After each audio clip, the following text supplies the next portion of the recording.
Hello believers and welcome to the zoo. This is a podcast that allows us to study the creative inner beast of our guests from a safe distance, whilst gently displaying a fondness for the wildest show on TV, The X-Files. As I say, I'm at the zoo. Do we like zoos? Depends what type of zoo it is, isn't it? Let's just give our animal friends space, shall we? Speaking about animals, realise you've not had a Moose the dog update for a while. He's fine. He's not enjoying the winter, to be honest. Spends a lot of time resting in front of the fire. It's too chilly down Portobello Beach for him, where he usually likes to gather some speed. He did enjoy the 28 Years Later trailer, though. Felt a kinsmanship to those speedy zombies. I might actually start watching films again because of that. When's it out? June next year. Something to look forward to, eh? Anyway, this is some absolutely atrocious gabbing on, isn't it? When we should be talking about today's guest. It's the Scarborough-based drummer and fabric designer Rosie Martin. You should all follow Rosie on her Instagram account because there's lots of brilliant things on there, including lots of things that she makes and updates on a DIY band Orchard, who currently have a tape out on Cruel Nature Records. She's also the author of No Patterns Needed, DIY couture from simple shapes, which offers a straightforward route into making your own clothes. In the chat, Rosie talks about the shifting sands of living in London, moving to Yorkshire, making music and sustainable fashion, wild swimming, and we also get time to talk about Season 2, Episode 18 of The X-Files, Fearful Symmetry, in which Mulder and Scully investigate a death. Oh, quelle surprise. But this time, it might be to do with an invisible elephant. And soon Mulder and Scully discover that the local zoo has never had a successful animal birth. Lots to talk about in that chat. Really enjoyed speaking to Rosie. And as you'll hear in the chat, I can't wait to make it back to Scarborough at some point. So I hope to run into her there as well. I should mention that we are on X and Instagram and YouTube and TikTok. Do give us a follow on there. Review us on Spotify and on Apple Podcasts. That does really help. We've ditched Threads. I've only got so much time on my hands, contrary to popular belief. Anyway, in the meantime, in the words of Mulder, just so you know, I saw David Copperfield make the Statue of Liberty disappear once. Here's Rosie.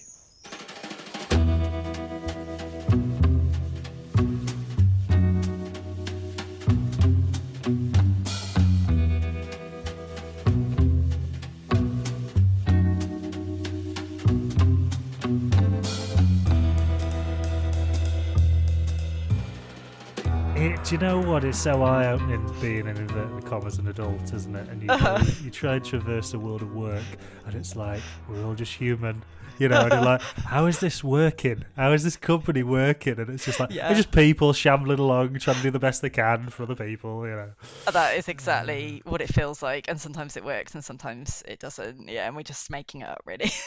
Have you always worked in charities then? I kind of have. Yeah, I feel like at this point in my life, I have become quite a charity person because, I mean, I kind of like I've worked in a lot of. I started my working life working in bars and sandwich shops and stuff like that for a few years, and then kind of volunteering in charities. And then, I pretty much I've worked for a really long time in charities. So I'm completely like, I've got no perspective on what it's like to work in like a corporate world. So, right. Yeah. What do you do? My background's in film and TV, publicity really. So in the past I've worked with people like Netflix and people like that and absolutely hated it because I never really felt like what I was doing was having a kind of impact really on the filmmaker's career or I don't know, I have to delude myself quite a lot in this job that what I'm doing is actually making a difference, where you go, oh, maybe if I help this first time filmmaker tell this story, then it'll get into the cinemas and then other people, other young people will come and see it and they'll be inspired, or I try and work with a lot of documentaries and hope maybe this documentary is going to change things. And the place where I am now, I do end up working with a lot of Scottish organisations and theatre and comedians and film, so it's nice, but it's not been like that in the past, so that's what I appreciate about this current role, because I just felt like I was certainly working for when I was based in London, I was sort of the middle person, you know, you were like this country's person, and no one ever remembered what. Not that it's a massive ego thing, but it's like it's nice to feel like what you're doing actually helps. Yeah. I mean, jobs are jobs, aren't they? And like it's like enough of a joke that we have to give our time to them. So yeah, you actually want to feel like you're making a difference. Exactly. So I mean, so have you just moved to Scarborough, or has that been a while? It's been a while. Yeah, we've lived here 2 years, so it's still fresh. Like, yeah, I still feel new to Scarborough in a way. There's a lot that I don't know and haven't done, and people who've been here forever are kind of surprised about. But yeah, it's not quite as new as it was. Right. So where were you before you moved there then? In London.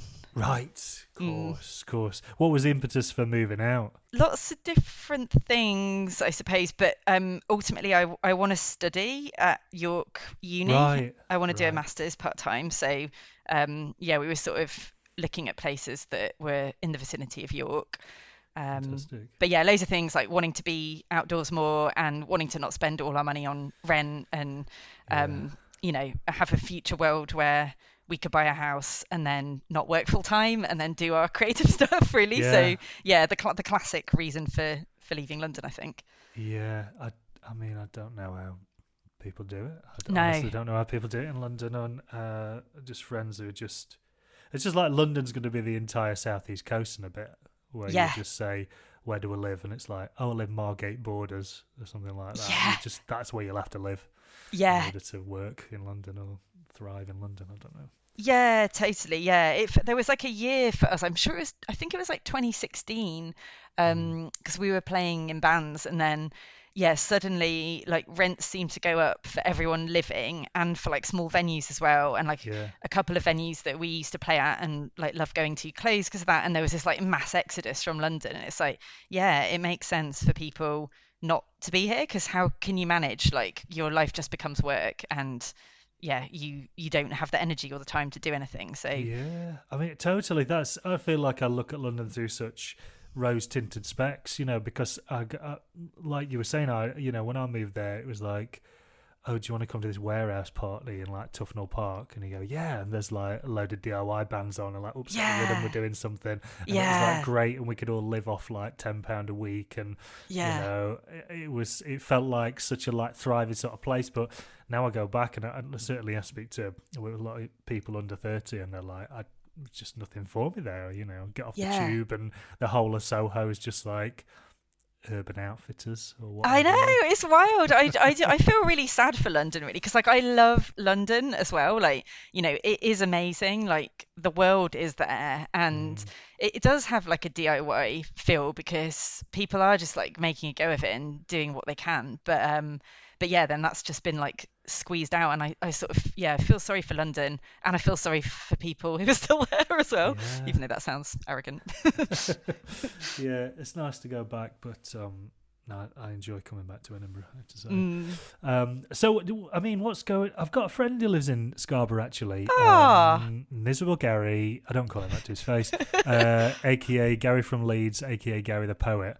Who Gary the Poet. He also writes about insects for various insect-related publications. Wow. So I would hope you would bump into him. He's very tall, bald, northerner, dour, but he's a fantastic poet, and I love him dearly. That's so cool. I literally went to like my first Scarborough poetry event on last weekend, Right. and I feel like there can't be many. So yeah, I don't know if he does he do live poetry ever? He does. I don't know what he's up to at the minute. He was I think he was studying some insects in Greece for a little bit, and then he was back to Scarborough. But he used to do shows in Edinburgh. He did one called Yet I, where he dressed up as a Bigfoot. Cool. Yeti.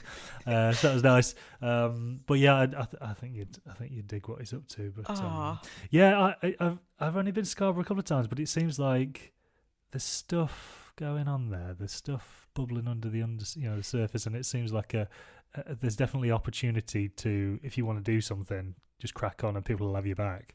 Yeah, that is really it. Like, that's exactly it. I was sort of thinking about it, and I think there's more than what you expect from a small town that's kind of really far away from anywhere else. and that sort of has a reputation, I guess, for like older people moving here after they've retired. One of the great things about it is exactly what you said. It's like people are up for you doing stuff, and there's no snobbery at all. Like people just want to help, and they're super welcoming and kind, and there is opportunity kind of thing because people are working hard for there to be opportunities. I came to Scarborough with the intention of trying to finish writing a novel, and I got there and there was an Elvis convention, and I was like, that's the novel gone out the window completely, because there's no way I'm not going to this Elvis convention. And I had a blast, and there was tidal waves coming in. It was crazy. Wow. But it was, I sort of felt I could see myself living. I see why you're drawn to it, actually. Yeah, it is cool because it feels like I do like sort of forgotten feeling places, or places that aren't cool, if you know what I mean, like aren't sort of really developed, I guess. And yeah, it feels forgotten enough, but that there's stuff going on as well. Yeah, it feels like the sort of end of the world in a kind of good way. Yeah. How did you know the Elvis convention was on? Like, did you just see Elvises walking around? Do you know the funny thing was, I was doing, I was actually working on it. I think it was like coming up to his anniversary of his death or something like that. But I'd booked into an Airbnb just on the seafront. I was working at the time on a release of a documentary, Eugene Jarecki's documentary called The King, Okay, yeah, cool. about where it was like people like your man Before Sunset geezer. I can't remember his name. Who's that guy?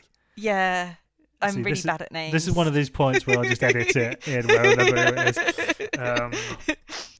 Come on, brain. I don't know. Anyway, there's various talking heads talking about how much they love Elvis, and also putting Elvis into context of, did he appropriate black culture, or was he embraced by the black community? So very interesting sort of way navigated all that thorny. I mean, it was a couple of years before the Baz Luhrmann film came out, so that was kind of bubbling. So I'd always had a bit of an interest in Elvis, and Cool. and what he did, and his sort of journey, like ultimately tragic end.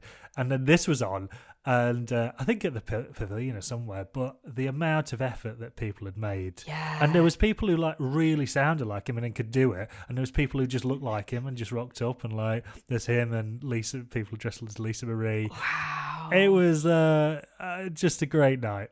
It sounds amazing. I used to work at a comedy club in Brighton, and there was an Elvis impersonator that came like every year, and I got to like go into his dressing room and stuff like that. But I just got there was this incident where, so I was like working on box office, and this very, very old lady came in, and she like asked for tickets for the Elvis show. I can't quite remember, but I feel like there weren't many left or something. And then she was like, "Oh, I'm Elvis's mum," and I was like, "Oh, that's so cool." I was like, "Can't he like give you tickets?" And she was like, "Well, he does get some spare, but he saves them for the press." Wow. I was like, "Oh, dude, like you're not letting your elderly mum come to your show because you like have this idea that the press, in inverted commas, should have your spare seats." He went down in my estimation.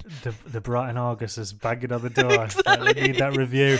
Exactly. Maybe that's it. To be like the king, you need to fully embrace that mindset. And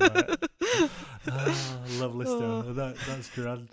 I mean, you, like I say, you strike me as someone who does lots of things. You know, you play music, you make fashion, you sew, you wild swimming, you drum. You know, you do all these things. How do you navigate that? And is it of a day you go, I envisage this project that's in my mind as a musical project, or I'm going to make a bit of art, or I'm going to make some clothes, or is there a thought process behind it, or is it just what feels natural to you? It's kind of like making stuff is what I do as standard, I guess. Sewing, I have thoughts in my mind about what I'm going to create, like all the time. That's kind of like uncontrollable. Right. And then it's just, what do I prioritize? So I have a million more ideas and things that I want to make than I ever have time to make, which is like the sewist's curse, I think. Yeah, I loved the I presume you'd made the really harrowing head for the music, one of your music videos. Yes, yeah, the mask thing. Really terrifying that was. Yay. Excellent. Yeah, it was based on like mummers masks. So from like, traditional kind of folk activity, I guess. Right. Where people used to go around each other's houses in masks and scare each other. So yeah, that's where it came from. Absolutely love it. And I saw you in terms of the music you play in Orchard. That's just you and the other band member, is it? Yeah, and that's my partner, Joel. Right. Yeah. So we did used to play. I sort of like met Joel in London through music. Well, not through music. He's sort of like moved into my house. I lived in a shared house. Right. But then he found out that I had once played drums at school, and he needed a drummer. So he kind of like brought me a snare and a bass pedal and like got me to be in a band basically. So I was like quite shy about it. So yeah, we played in lots of bands in London with like more than just us two, like 4 or 5 of us always. But yeah, as what happens, people move away because London is expensive, and we've moved up here, so yeah, it's just the 2 of us up here. But I sort of feel like, not like I'm just the drummer, but I don't practice the drums, and I never have, like, even though I've played drums for a really long time. So I just like show up in the practice space and do stuff. I do like to be creative with drums, but I would like, I would love to have a world where I could actually experiment myself rather than just like being the person that has to keep time actually. Right. Well, I mean, it's a massive sound that you've got, and it doesn't sound like there's just 2 of you. It sounds like there's an entire chorus of people there. Wow. We both yell, stroke sing, so yeah. It's sort of a no wave sort of sound, isn't it? No wave punk kind of sound. But who were you listening to, and who you listen to at the minute that kind of factors into that? I mean, both me and Joel listen to we're like really eclectic, I guess, like many people, but when it comes to music, we listen to like a lot of different stuff. Sure. It's sort of bringing it back to basics, I guess. And we're in our other bands, I feel like we always had like a sarcastic element and quite a like aggressive element as well, where we were kind of into the performance and like being in people's faces, and I don't know, just like laughing at society a little bit as well. So I think for this one we were like, let's actually sort of care and be caring and tell the truth, I guess, in kind of what we're playing. And it is simpler because it's 2 of us. So yeah, I think we're just being a bit more emotional about it. So yeah, I guess, I don't know, for me, like a little bit of Dinosaur Junior, like a little bit of some of the, like you say, the Upset the Rhythm stuff, and some of the like lo-fi DIY stuff we were into in London in kind of the early 2010s, shopping and things like that. But that's a lot more fun than what we're doing. I mean, to me, that seems like yesterday. But I am getting old. I know. Yeah, like I can't believe that's like a decade. That's more than a decade ago, maybe. Yeah, that is wild. When I talk about 20 years ago, I mean like 1983. You know what I mean? When people say 20 years ago, I think, it must only be like 1997 or something. I don't know, maybe I'm still mentally like 25 in my head. Yeah, no, I feel really similar. Like I started playing the drums when I was 13 years old, and that is coming up for 30 years. And I'm like, I can't have played the drums for 30 years because I can't be more than 30 years old. Like, I'm definitely stuck at like 25, I think. No, I think that's a fair way to just approach life. Have you noticed any shift in terms of, and this might be different in Scarborough to how it is in London, but have you noticed any differences in the number of audiences turning up or the way people interact with your music? Has there been a shift there, or is it just naturally a sort of you kind of attract people who tend to be into what you're into? Yeah, I guess when we were playing in London, we had the experience of, almost like being part of something, and there being lots of DIY bands, but also just playing, random pubs where nobody showed up and whoever was there hated us, kind of thing. Yeah, I've had that before, myself. But yeah, here, I mean, we've only played a few gigs since moving up north, but I think the sort of welcome and appreciation has been absolutely amazing, and like the size of the crowd has, like, the crowds have been huge. We played in Glossop, we played in Scarborough. Wow. Yeah. And we've had like, I don't know, like 80 to 100 people at our gigs, and it's like we're just a new band that has put some stuff on the internet and like made a tape, and people have danced and stuff, which was really rare in London. I feel like Glossop's a place as well, isn't it? That I'm from Chesterfield originally, so I kind of drive through Glossop on the way to Manchester. But the number of people who said, so much going on in Glossop. Yeah. It's like I just think it was the kind of place you drive through, but it really feels like a kind of destination now, and there's things going on there. Yeah, I've got our friend Owen, who we used to play in a band with, actually has started putting on like a film club night there, literally a couple of weeks ago.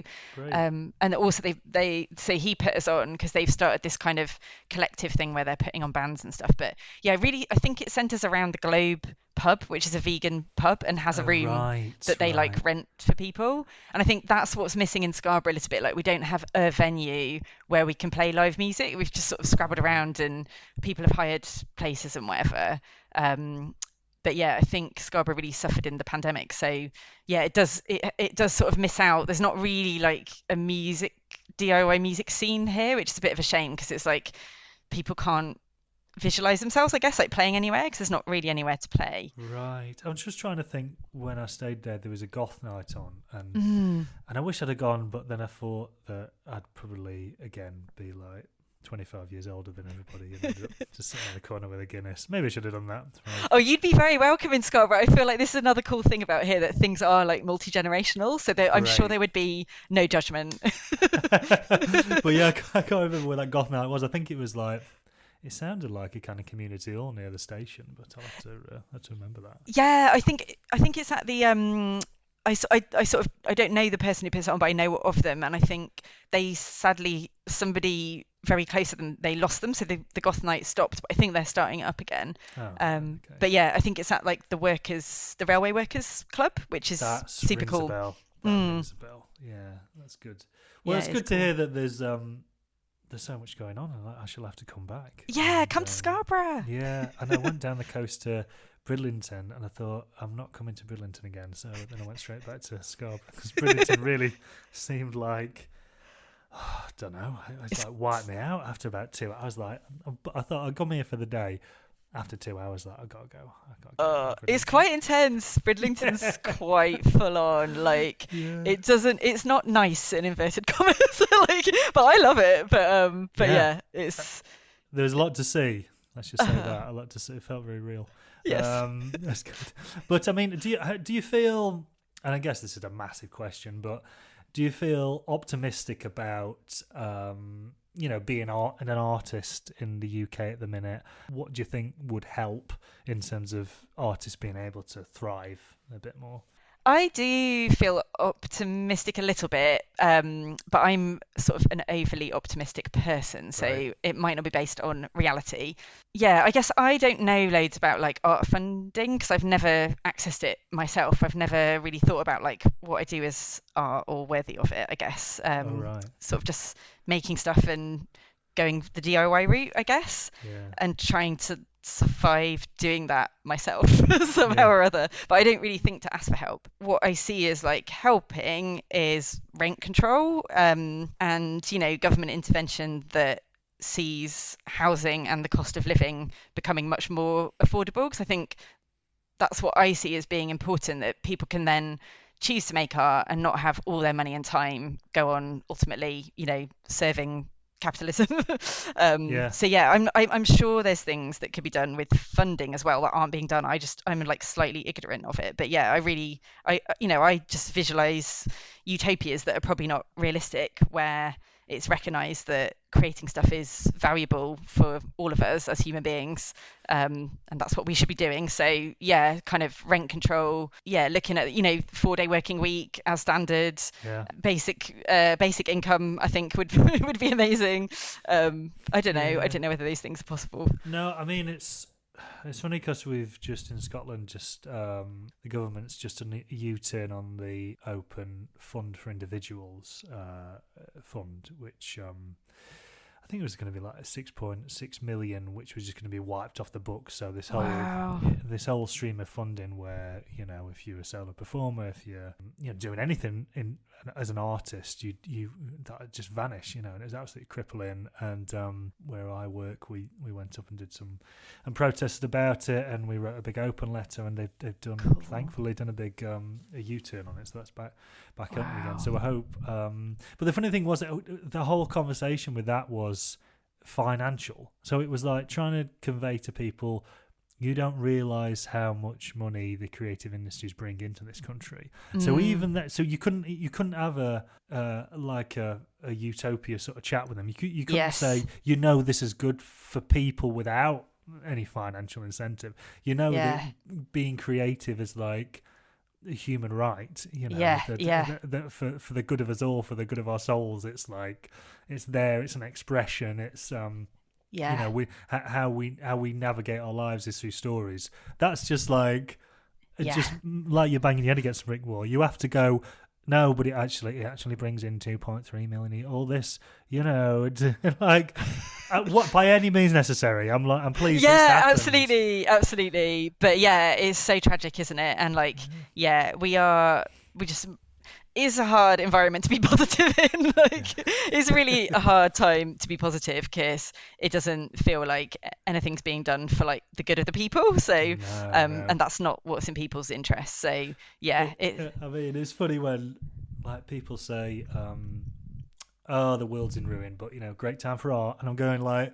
Yeah, but it'd be nice if the world wasn't in ruin, wouldn't it? Yes. It'd be nice. I was like, I'm it's great that great punk music's happened in the 70s and the 80s. And we had a funny thing at the school my two kids go to.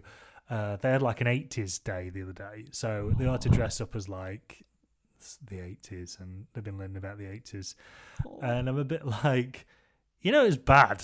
It was the 80s was bad for a lot of people. It was like if you were working class, if you were black, if you were like from any other walk of life that's not white and middle class, you were having a bad time in the 80s. And it was like they did a little bit. I mean, they tried to recreate Live Aid, and wow, that's ambitious. This is a testament to the fact that I've not been for a gig in a while. That I went along and I went, actually, pretty good show. Well done, everybody. But no, I was like, it's the kind of rose-tinted thing where you kind of, yes, people are making great art out of that struggle, but it'd be nice if there wasn't that struggle. And I'm sure artists could make great art without the need for... Absolutely. Like, we made great art 8,000 years ago, and like, I know there was suffering of some sort, like people didn't have proper clothes and stuff, or very different forms of insulation anyway. But yeah, like great art was being made. So yeah, it definitely doesn't need like extreme widespread suffering. Exactly. I mean, we talk a lot on the podcast about how people navigate their own mental health. I know you go wild swimming a lot. Does that help with that for you, or do you find anything you do in terms of your art practice helps focus your mind, or do you have other ways where if you're feeling down or you feel like you're in a bad patch, you would put something in place to navigate away from that? Yeah. I think everything I do creatively helps my mental health, really, like in different ways, and definitely the swimming. And yeah, I think the move to Scarborough is sort of all bound up in that, like recognizing the need to be outside, and to be able to, sort of feel free and connected with nature. I do yoga every day, and I find that is massively helpful for me. And I sort of start to become a horrible insomniac, which it's weird actually, because I've been doing this swimming challenge in September, so I'm like challenging myself to swim in the sea every day. Wow, right. Yeah, so I've missed 4 days, but today's my last day, so September 30th. So I have to get out there, and it is absolutely bucketing down. So you're going to go out after this? Yes, I'm going to go out. Yeah. Credit to you. Yeah, I've been going out in some really wild seas, which is like it feels incredible. It's like me versus the sea. Yeah, it's wicked. But weirdly, actually, it's sort of during the week when I'm working, the swimming's sort of taken my yoga slot, because I can only fit one or the other in the day. And it's actually had like a negative impact on my mental health, because I'm starting to get the old insomnia back, like just waking up in the night and my brain sort of eating itself. Right, So yeah, it really right. makes me realize that actually doing some yoga, I'm not in any way an advanced yoga practitioner. I just like do some things because somebody on the internet shows me how to do them, but Yeah, I do them daily, and like that seems to like help me be more in sync. Because I do think I've got like a very kind of busy, like probably people would say anxious, but I'm still getting used to that word, I guess. yeah, Mind. So yeah, and sewing as well. Sewing's like super linear, and you sort of go through challenge with the process, but you come out with something that didn't exist before. So in this very like basic sense, it's like really rewarding yeah, to sort of problem solve and then like achieve something, I guess. yeah. And I think for me, for sewing, it's like the sort of length of time it's been in my life as Right. well, and that like you're always discovering things, but it feels like a very comfortable place. Like you can do so much with it, but you're always building your skill. So it's like always there for you in a way. Yeah, And it's not a very like judgmental thing, I think, because it's a craft rather than like, it's not like making a picture or something, which feels like there's kind of pressure on it. It's like you're just sewing. So there's something quite like comforting about that. Like yeah. you just putting some thread through some stuff, And basically. the swimwear you were making, was that are they like in your mind like art pieces? Like have you if you would, yeah, are they like one-offs, or would you think about making them into like a series? Or I mean, would you ever display them? Would you put them in a gallery, and have you done that? Or was it more Mm. like, I'm going to make this for me because I like the process of making something I can wear? Yeah, for me, I like to imagine. I sort of started sewing because I imagined things that I would wear that didn't exist, basically. Right. Because yeah, I lived in like a tiny village when I was a teenager, and I guess like I was into new metal, and I Aren't liked. we all? Yes, please. More of that. Right. This imagine another hour to this podcast to talk about new metal. So yeah, I wanted massive trousers, in the year Yes. 1993, and I wanted them bright colors. I wanted like huge pockets, and I was also like a tiny human being. Um, Mm. and I wanted them more radical than I think even existed on planet Earth. So yeah, I just made stuff basically. So yeah, that's kind of where it comes from with saying. It's like it's really fun to imagine things that don't exist, like in shops. And also I hate clothes shopping as well. In sort of the sewing community, there's this there's like a framework, I guess, in the sewing community for like thinking about what it is you make, and it's very American, but it's basically like you're sewing cake or you're sewing frosting. So All right. cake is the stuff you make to wear every day. So that's how I think of the swimming costumes that I make, and like jeans, and like I pretty much make all my clothes. So yeah, that's cake because it's work a day, it has a function, it's kind of substantial. And then Sure. frosting is like the ridiculous stuff that you absolutely don't need, but like you're going to make a ball gown or whatever because you Yeah. can sew, even though you're never going to have anywhere to wear it. So yeah, I think more this year, like I don't know if you've seen, but I recently made like the tandem towelie, which is Yes. yeah. Yes. I meant to ask about that. That's fantastic.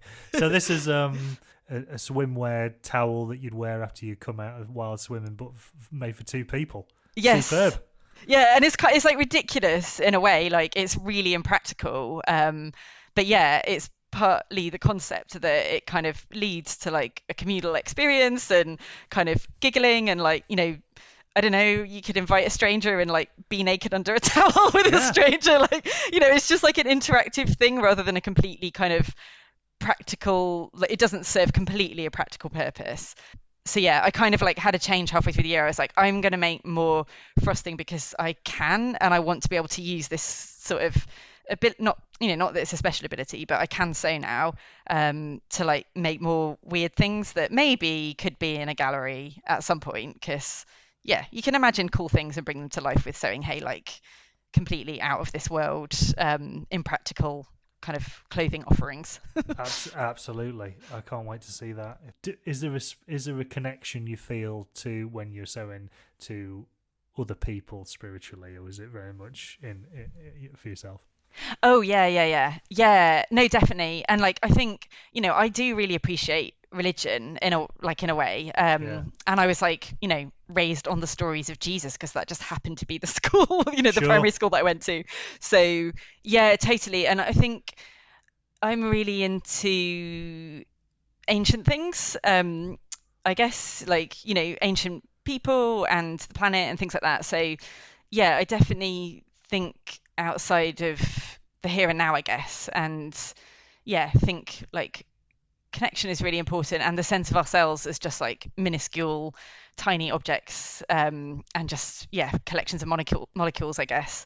And yeah, also think it's important to, and just part of us humans, I guess, to like be imaginative and communicate in practical ways and do things in communion and like have rituals together. So yeah, I get ridiculously excited by, I think like end up talking about Christmas quite a bit with my partner Joel, because he hates Christmas partly because he was like raised Jehovah's Witness, and really interesting, right? Yeah, and like I didn't know this, but Christmas is like the work of the devil if you're Jehovah's Witness, so it's not allowed.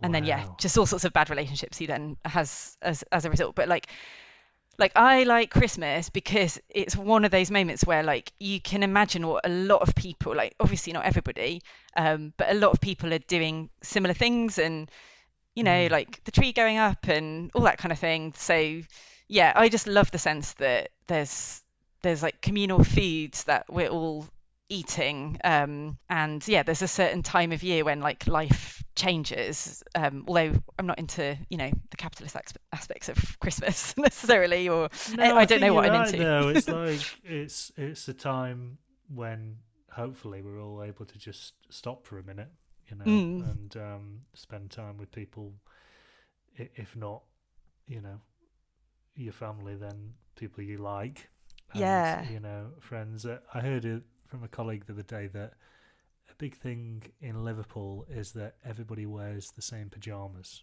at Christmas, and I was like, I'm going to start instigating that here. That is so cool. I've never heard of that before. Like, that is wild, isn't it? Imagine turning up at someone's front door and everyone's wearing like the same sort of Santa really fun. But that's nice. No, I think it's a nice. I think that's a nice outlook. But yeah, I definitely think we're more than we are right now, or like we're more than we're allowing ourselves, humans, in a way. So you have segued beautifully into the X-Files. Thank you very much.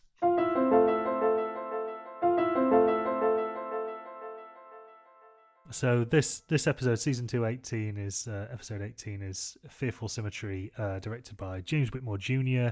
It's essentially about the alien abduction of zoo animals. A wild concept, and but not entirely unenjoyable, I have to say. It starts with kind of a Jumanji sort of start, doesn't it? Where you've got a couple of workers, a couple of cleaners. I think they're cleaning a bank. They hear this rumbling under the ground. There's a CCTV camera watching their work, and they look out the window. The window smashes, and then it's as if an elephant's going through the town, but it's an invisible element. You don't see this elephant. And they go, oh my God, what's happening here? Then we cut to this truck driver. Oh, actually, we don't get to the truck driver. We get to some road workers who then get knocked out of the way, again, by something invisible. We don't know what it is. But we hear the sound of an elephant trumpeting, so putting two and two together. And then we get to this truck driver who's driving down the road, middle of the day, and a massive bloody elephant starts running towards him, stops just before it hits his cab. And then, there's quite a few cuts here for an X-Files intro, I have to say. And then we get further on in the day, and there's a crowd has gathered, and there's an elephant sadly lying on the ground, looking very poorly, and a little girl looks directly in his eye, with her eye, and it's quite touching, actually. And then we get the X-Files intro, but it's quite a somber episode, isn't it, actually, all the way through. But what did you think, actually, rewatching it? I really enjoyed it. I did find, like, when it becomes apparent that Mulder thinks it's aliens, I did find that really unexpected. I don't know why. It's like, of course Mulder thinks it's aliens, and then it turns out it probably is. But yeah, like, I do think it's kind of like an amazing commentary on like humans and how we treat animals. And yeah, I really enjoyed that there's like the different characters who kind of represent the different way we treat nature, you know, like the extreme in inverted commas animal rights activists, and then the sort of liberal and the like traditional guy who would beat animals but ends up saving a human. So yeah, I did really enjoy the sort of commentary on how we interact with animals. it's interesting how it navigates all that, isn't it? And it's quite, I liked how sort of thorny it was, because as you say, you've got these characters are introduced and you initially think, like you say, you know, the older white guy, he's probably beating these animals. You've got the kind of radical activist from Wild Again organisation, WAO. Yes. And then you've got, I think her name's Wilma, isn't it? Willa, yeah. Willa Ambrose, who's taken over looking after the animals in the zoo, and her sort of journey. But even at one point, when she's talking about the gorilla, Sophie, who she's taught sign language to, and I did actually look up, can you teach a gorilla sign language? And you can, apparently. Oh, wow. But I'm not sure that a gorilla would be able to respond as quickly as this gorilla does, because I don't think you can have a sign language conversation with an ape in the same way you can have a sign language conversation with a person. Sophie's fluent, isn't she? Like, very totally fluent. Have a chat with her. But I did like, because at one point Willa says, you can't have Sophie, you can't take Sophie, she's mine. So even Willa is like, the concept of ownership of these animals, even she's succumbed to it. So I thought that was interesting how that was conveyed, didn't it? Yeah, totally. Yeah, there is that. It sort of presents humans and like how they're just obsessed with possessing things as objects. I don't know, Scully for me feels really kind of absent in that episode. Right, yeah. Because I haven't seen it in age. Like, I haven't watched X-Files in ages, and I was like, yeah, I guess it's season 2. Like, they don't know each other very well. But yeah, I just didn't really get much from. So I noticed that Scully misgendered the elephant right at the beginning. Right. She called it a he, and she was corrected. But then I was like, I don't know. There's then not much about kind of gender in the episode, I don't think. Yeah. I mean, you said it before on the podcast, but Mulder and Scully are sort of like the prefects, and I have to keep reminding themselves that they're still like the feds. You know, even though they're the cool feds, they're still like squares, really. And Scully's from quite a privileged home. You know, she does sort of let the side down, let's say, a couple of times. Scully does. Yeah, I hear you. Because then it's like Fro, Hickey and crew. I forget what they're called, but they're the like truly underground. Oh my goodness. Yeah, they are the underground, but they're also like just revolting human beings, aren't they? He's like, there's two things that Fro Hickey says, which that's one of my favourite scenes of this episode, where Mulder does a Zoom call with the lone gunman. It's so random. It's like, let's get the lone gunman in. Yeah, and he goes, how much is this Zoom call? Not a Zoom call, but whatever it's called back in the day. He's like, it's costing $150 an hour or something to talk to you. And then the lone gunman turned up and basically filled all the plot gaps. Yes, because exactly. If you've not figured out what it is, they basically say, oh, it's an alien, it's a UFO hotspot, and a lot of the aliens haven't been able to get pregnant or give birth or whatever. And you go, really? Right. It's like, why do they know so much about this zoo in Fairfield or wherever totally. It was? Well, and I don't know where the other lone gunman is, because it's only the other two, so maybe he had the day off. But you get like a little quip from Fro Hickey about Bill Clinton's haircut, which I've no idea what that meant now. It's so totally out of like 30 years ago reference. No idea. And then, he says something like, oh, is Scully around? And Mulder goes, no. And he goes, I'm buff. Tell her I'm buff. Yeah. Tell her I've been working out. But maybe that was like a thing at the time where like school kids would go around to each other saying the word buff, and maybe there's a lone gunman really sort of sealed it in popular culture. But I really appreciate that Mulder does not pass that on as well. Like, he doesn't tell Scully that, or as far as we know, anyway. Yeah, various HR offences for the lone gunman, I have to say, come up throughout the show. Yeah, it's kind of, as I say, quite sombre, and it's not helped, or it is helped by this dreamy music that Mark Snow's put over the top of it. It's almost like a kind of Tangerine Dream thing, but you're in a kind of, I don't know, it does feel quite stifling actually watching it back. You know, as we sort of get towards the end, it sort of feels like crowbarred in the sort of message of what we're saying about. We get to this stage where Sophie the gorilla conveys to Mulder as she's about to be zapped off somewhere that the only people who can save mankind is man. So so you realise that the whole point of the episode is that maybe aliens are going to be the ones that save mankind rather than us. It's kind of weirdly moralistic for an Yeah. X-Files episode, actually. Now you mention it. I took a photo of that last. Then there's the kind of religious quote on the side of a church, isn't there? And yeah, I think like when I was first watching it, because I couldn't remember it at all, I was hoping it was going to be like a sort of psychic projection going on, that like Willow was going to be like projecting these animals. Somehow she'd like develop some sort of like superpower, where she could send their bodies invisibly through space. And then I think I was really disappointed when it was aliens. Basically, I was like, oh really? Oh my god, that'd be so much better. Because it'd be like, that's actually interesting, because you could attempting to zap these animals back to their own habitat, but keeps failing. So again, you've got someone who's like, she's trying to be a superhero, but like the failure of a superhero. And I was like, come on, Chris Carter. This is like, dear, but obviously we've got to have the aliens involved, because that's a sort of overarching narrative that I think I prefer the ones that are sort of like standalone, like freak episodes. Me too. Me too. So yeah, I thought it was that. And like, yeah, when they sort of mentioned her being able to sign language with Sophia, I was like, yeah, it's definitely her having some like extra, like, I don't know, ESP type communication with animals that no one else can have. But there we go. Yeah. And again, just suffers from that classic X-Files ending where the only person who's seen the actual evidence is Mulder. He's the one who witnesses it. He's the one who witnesses a bright light and Sophie the gorilla being zapped off, and then 10 seconds later Scully runs in. It does make him a little bit irritating.